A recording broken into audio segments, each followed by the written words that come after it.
Well, there's the city of London in the sunny haze today. Somewhere here, just over there. If we go around a bit and see the beautiful, wonderful Highgate village back there. Very nice, very civilised. Well, it's the Press on the Heath, on the beat. It's been a while since we've done I have done an update from this part of the common land of London.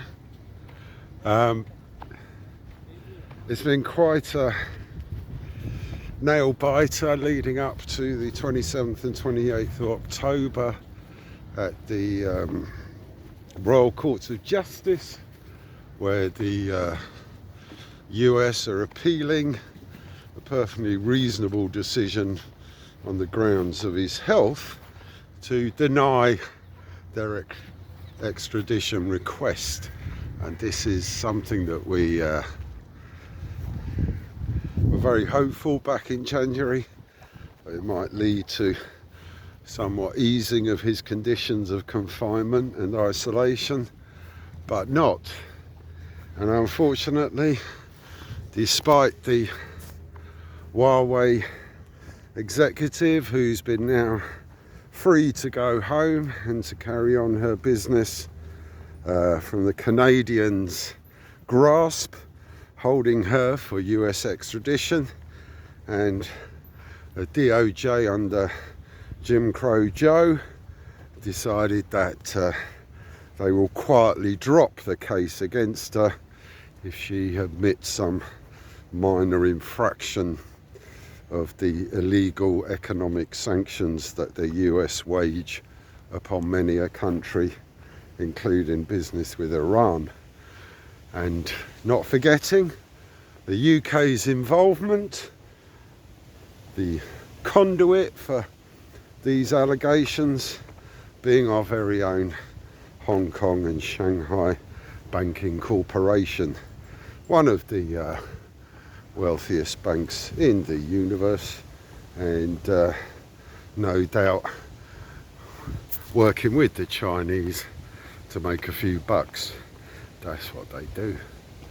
And Julian Assange, meanwhile, maybe Jim Crow Joe's DOJ can look at his case and realise that his continued persecution and the allegations they make are not worth the paper they're printed on, and that dropping the extradition would be the wisest course of action for anyone who's ever opened a law book or studied any treaty that the US, the UK, Australia, Ecuador, Sweden have signed.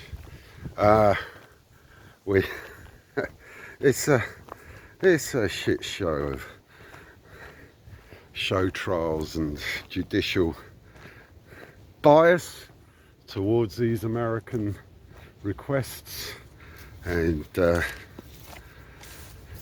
we can only hope that the political pressure from above, not only in the UK but more importantly in the US, may see some relief from this endless decades-old war on the free speech, journalists, and indeed the endless war they've waged against whistleblowers who, without their information that is released in the public interest, we would still be very ignorant as to what has happened in the countries that we seek to subdue in the name of the US and in the name of the NATO.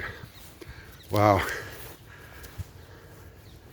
here in Hampstead Heath and around the city, and indeed all over the UK, people are waking up to the fact that if we continue with this prosecution and extradition trials, which seem never ending,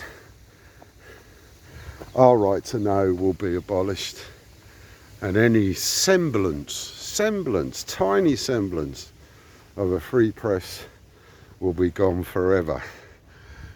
We know it's their plan.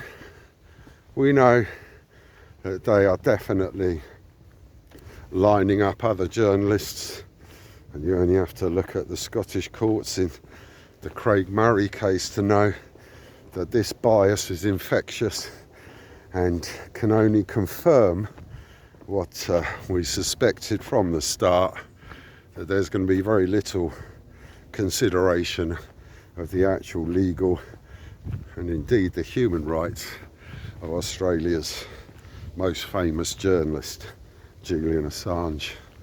Well, sun's come out now, clearing a bit of the haze and the drizzle that we had earlier, and hopefully catch up with all the good people as we get nearer to the weekend and nearer to the dreaded 27th of October, where freedom fights back.